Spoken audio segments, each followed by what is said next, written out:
There was much speculation yesterday about me having taken control of a political party, the Integrity Party. I can confirm the speculation was correct. I do control that party.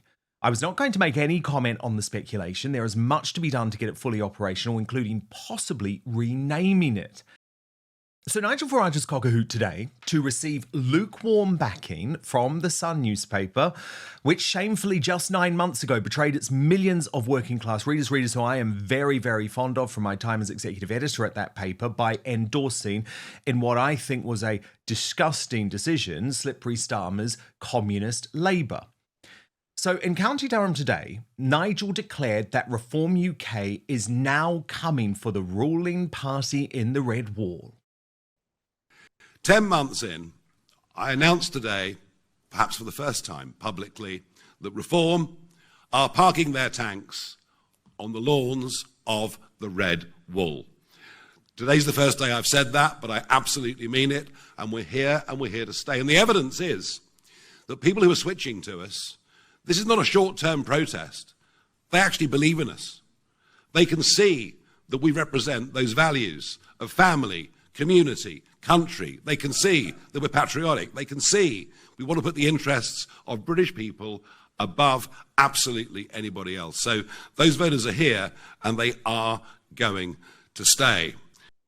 But as Nigel tacks to the centre to try and persuade Labour voters, I would argue that the party's behaviour over the past few weeks, specifically in regards to their best performing MP Rupert Lowe, who they ended up reporting to the police, remember, in a bid for total destruction, I think they risk alienating their base. Very interesting, just looking at the ticker, the membership ticker up on screen.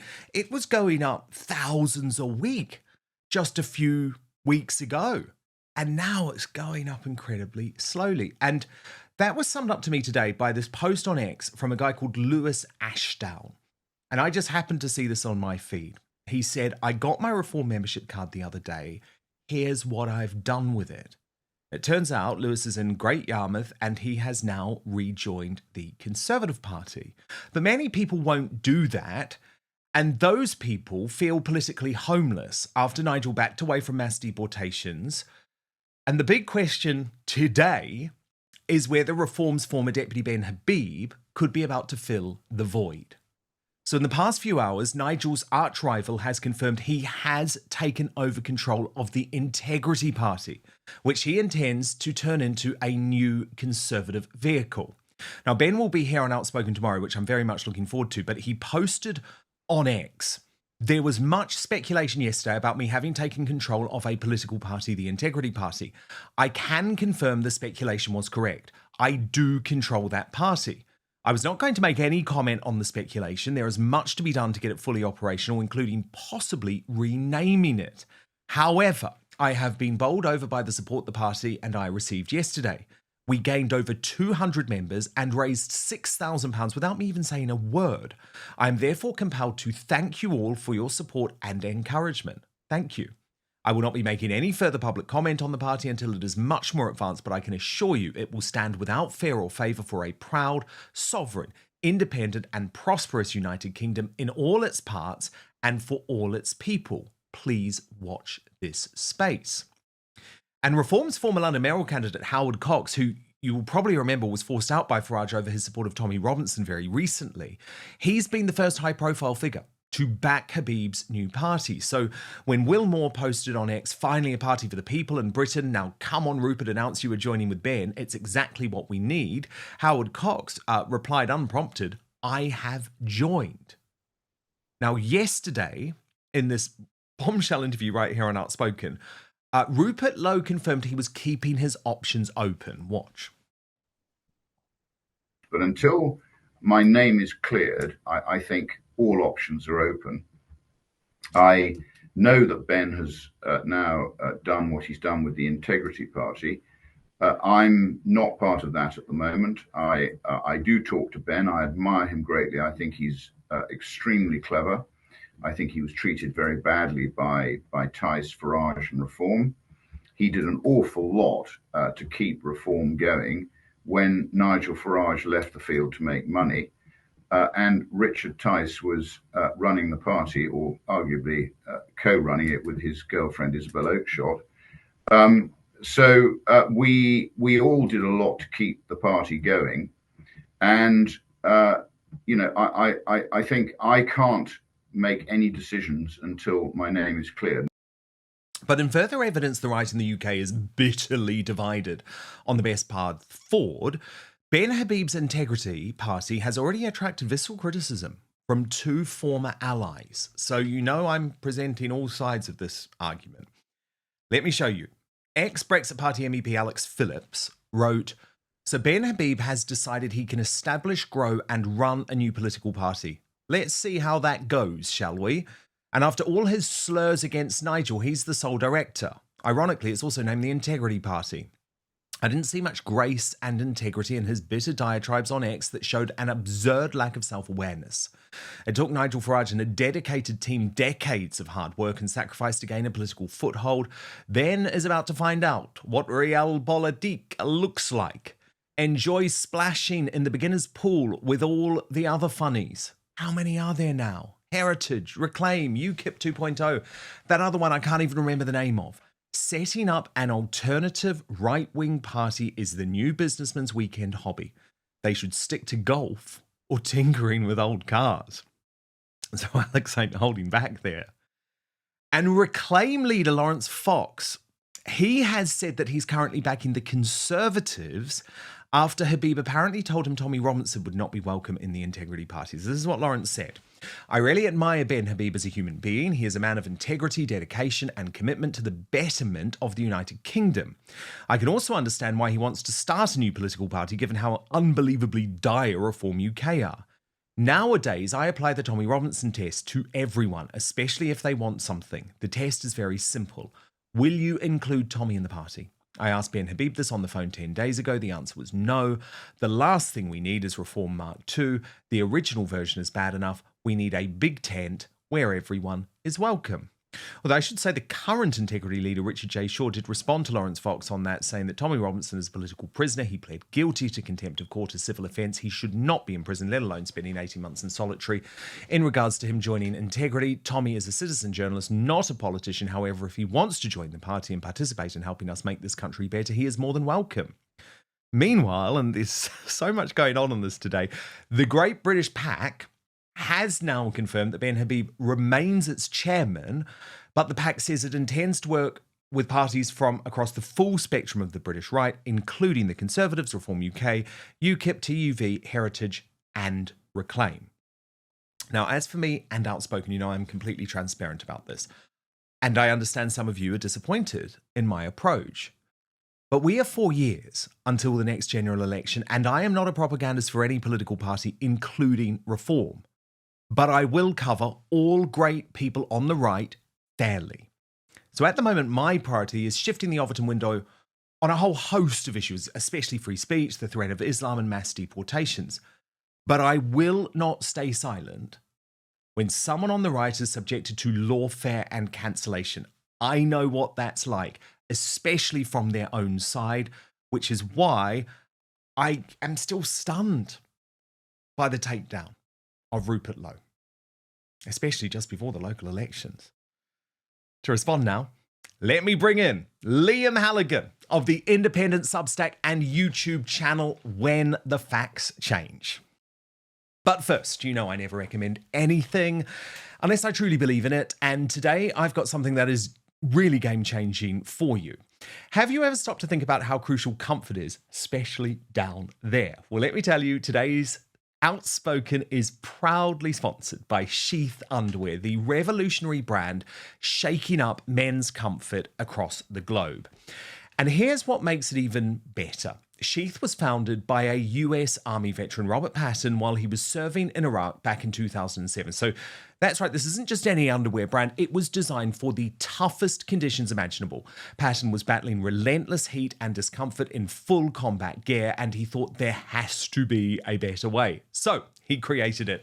And let's be honest, traditional underwear doesn't just cut it anymore. Sheath's innovative dual pouch design ensures your comfort all day long, keeping things separate, cool, and fresh. Imagine your essentials being comfortably cradled away from unwanted friction and heat. Trust me, it is genuinely transformative.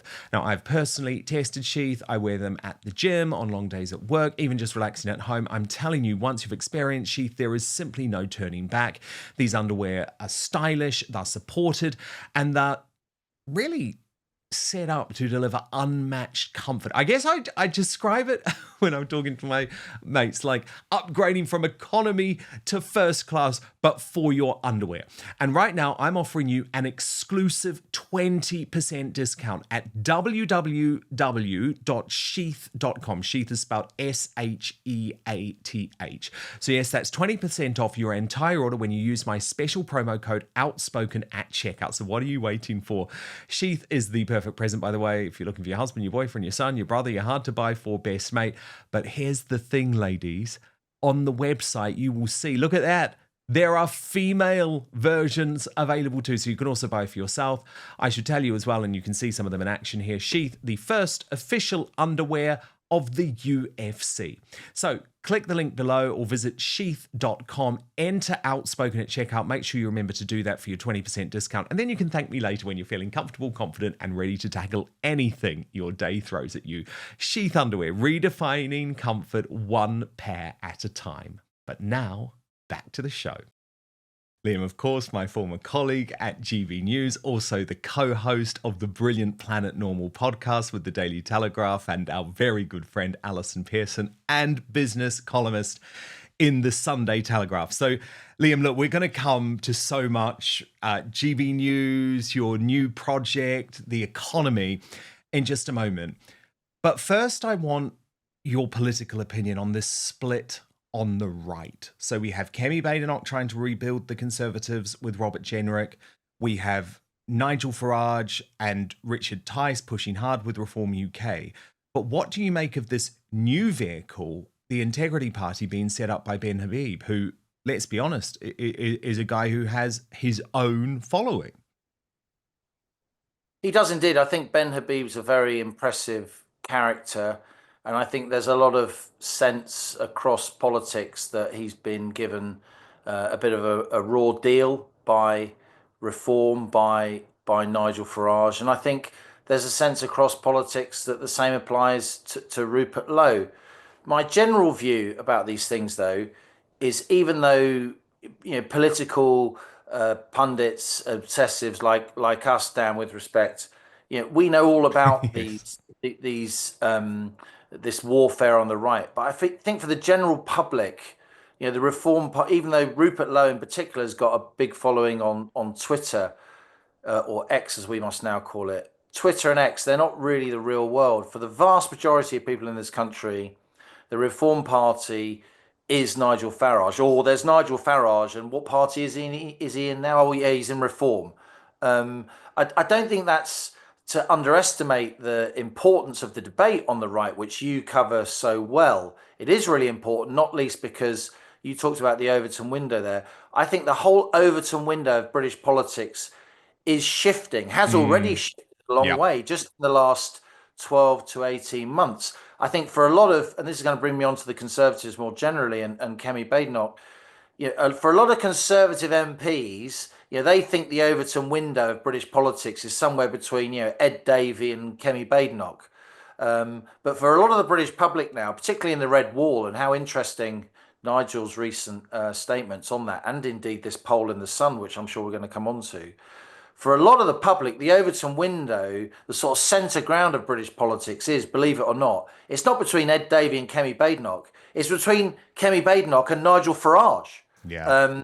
That is where the election is going to be won and lost. That is where a lot of the British public now is, the sort of silent majority of swing voters, if you like. They're absolutely sick and tired about illegal and legal immigration. That is no longer a taboo subject at all in Britain.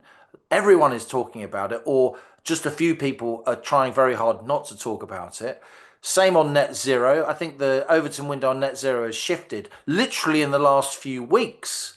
I think Kemi Badenoch deserves credit for a speech she gave just 2 or 3 weeks ago that was barely covered, really, in which she said that net zero 2050 is, quote, just impossible. We should admit Yes. it. There's no way the Tories would have said that even 6 months ago. And then, of course, on many of these other issues, cost of living and so on, I mean, two-tier justice, perceptions of that. My dear friend Alison Pearson, of course, her work on the Lucy Connolly case, absolutely seismic. Yes. It's And I want to talk about that in absolutely detail, actually. mushroom. So I do think, you must keep covering the right of British politics. It is so important. I think the only reason Keir Starmer really won to the extent he did, and of course, even though he's got a big majority, it's like an inverted iceberg, isn't it? Because his parliamentary majority looks really big, but it's built on very little support. Only 1 in 5 of the electorate voted for the Labour Party, of course, because it was a very, very low turnout, just a 60% turnout, a 33% vote.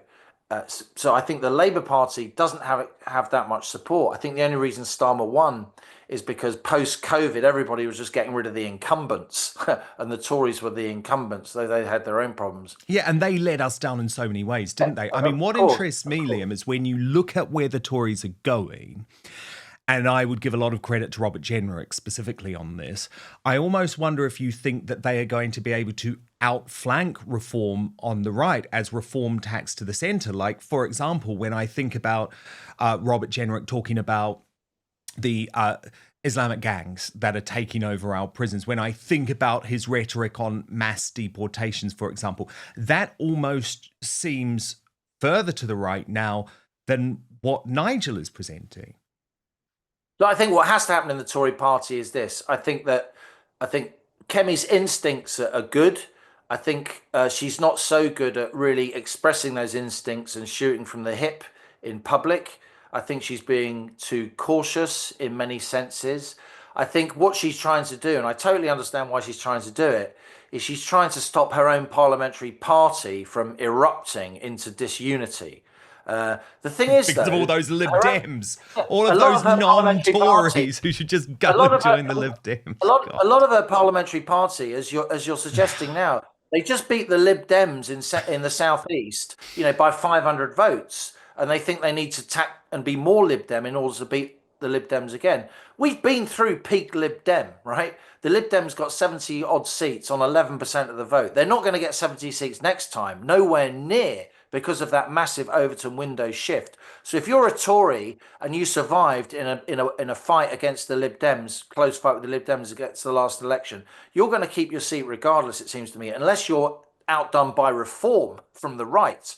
So I think Kemi should be speaking a lot less to her own parliamentary party, worrying a lot less about her own parliamentary party. She should be leading the Tories more towards where the centre ground of British politics is, which is actually to the right of a lot of the Parliamentary Conservative Party. If only those Parliamentary Conservative Party One Nation Tories would realise it, on immigration, on net zero, on justice and policing, on, I would say, the size of the state. I think there's a lot of votes now to be gleaned from ordinary working people who are being taxed through the nose and are getting really upset about it. People say, oh, a smaller state isn't popular, but every now and then in politics, a smaller state is popular because it's seen as necessary. One time was, when I was a lad, in the late 1970s, crikey, a small state was popular then.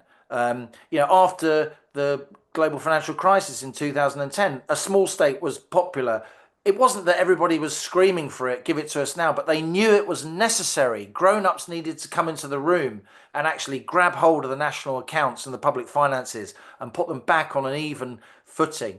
So many people across the country know we're living way beyond our means. They're sick and tired of, tens of thousands of civil servants being added to the public sector payroll every single year. So I do think a lot of these issues, Kemi needs to spend a lot less time talking to the left of her own party and a lot more time, I would say, talking to her party in the country, the activists, at least those who are left, because so many of them, of course, are now joining reform, or at least they're not going to be stuffing envelopes and knocking on doors, helping the Conservatives during these upcoming there's such an elections. enthusiasm gap, isn't there?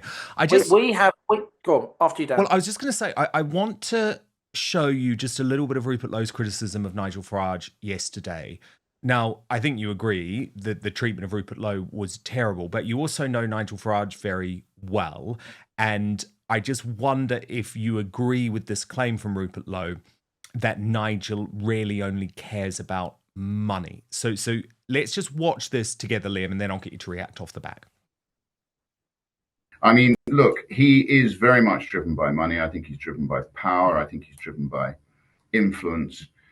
And I think what we need people who are driven by what makes good government, what effectively delivers for the British people, and what is going to change the way in which British businesses flourish, the way in which British people flourish, and actually returns the norm of British interface, which is based on free speech, it's based on total freedom, and it's based on people being able to pursue their lives as long as they don't effectively damage the interests of the people who are around them.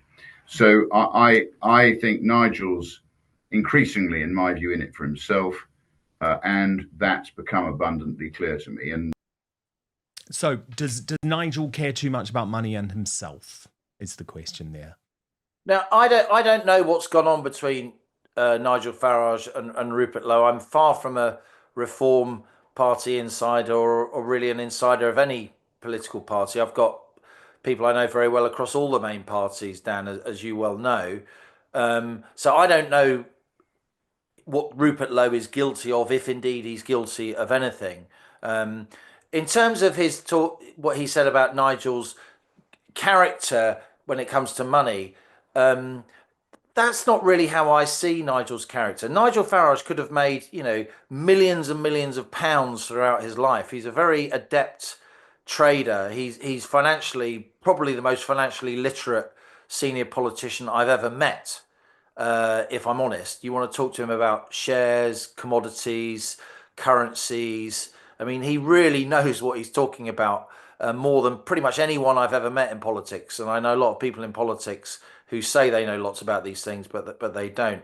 So Nigel Farage left the city, left his commodity broking business in order to try and get Britain out of the European Union, and he did so with aplomb. And if you support that cause, then you've got to admire him for that, even if you don't like his style in particular. So I don't think Nigel's obsessed with money and only in it for himself. I do think he genuinely wants to change the country, and I do think he's given a lot of years of his life in order to try and do that. Again, I say that even though I there's lots I disagree with Nigel about, as you know, but he's somebody who really has put his back into political campaigning.